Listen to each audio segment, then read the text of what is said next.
We start with 7 Action News reporter Darren Cunningham, who is live at the Pontiac Distribution Center tonight. Darren?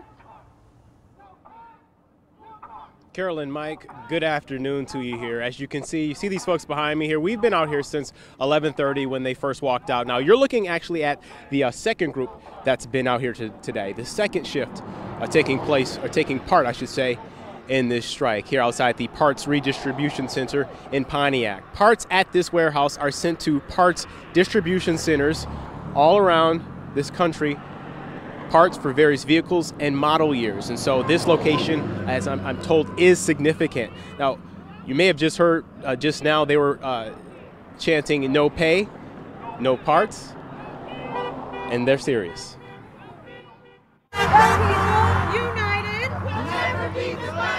It's kind of an honor. We're all proud that we were chosen. We're ready. When UAW President Shawn Fain announced GM's Parts Redistribution Center in Pontiac was next to go on strike this morning, Janice Rice says cheers erupted among her 300 coworkers. And for the many I spoke with, pay is a top concern since they say this is a Tier 2 facility. We're below production rate. So we are the ones that are going to be directly impacted by this negotiation, far more than the production plants are. Hopefully we can bring across some positive change and we can stick with it.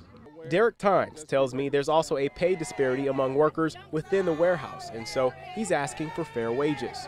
For the union makes us strong. Gotta stand on business. Standing with these UAW members on the picket line, UAW International Vice President Mike Booth and Secretary Treasurer Margaret Mock.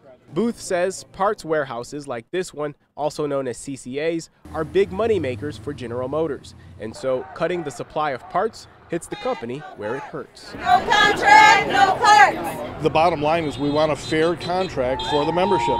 We're not asking for anything outrageous. There has been movement at the bargaining table, and we're not going to discuss that today, but there has been movement, and this is about a fair contract. What you see here is the power of the people, and everyone that you see out here, this means that they have a voice at that table, at that negotiation table.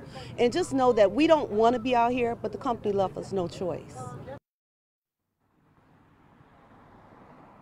And moments ago, these workers were chanting no deals, no wheels. And so I spoke with several of them out here. Not all of them wanted to go on camera, but as you saw there, several of them were willing.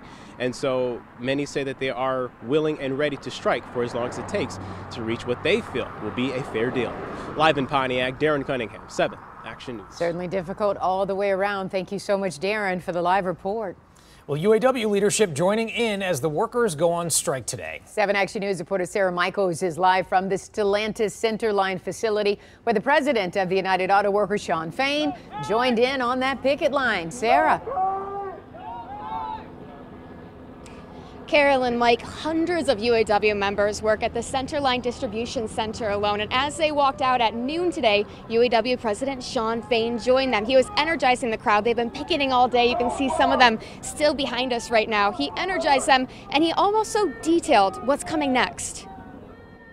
The days of the billionaire class and the corporate class running away with all the profits while we're all left behind scraping to get by paycheck to paycheck, those days have to end. Fain told the crowd that talks with the Big Three will continue throughout the weekend and that they'll shut down parts and distribution plants until the Big Three, quote, come to their senses. He said it's their fault that the strike has reached this level because they had 8 weeks to get a contract on the table and they waited 7 to start negotiating. Meanwhile, Stellantis has issued a statement saying in part, quote, the fact is we made a very competitive offer yesterday. That includes all of our current full-time hourly employees earning between $80,000 to $96,000 a year by the end of the contract. Yet we still have not received a response to that offer. America seems divided in whether they support the strike at this level. This afternoon, we did meet one person who traveled all the way to Michigan from Boston simply to show support. But how do you feel about the hundreds or thousands of workers who work in automotive plants or supplier plants who are not part of the UAW, who are getting laid off today and losing their income that they need?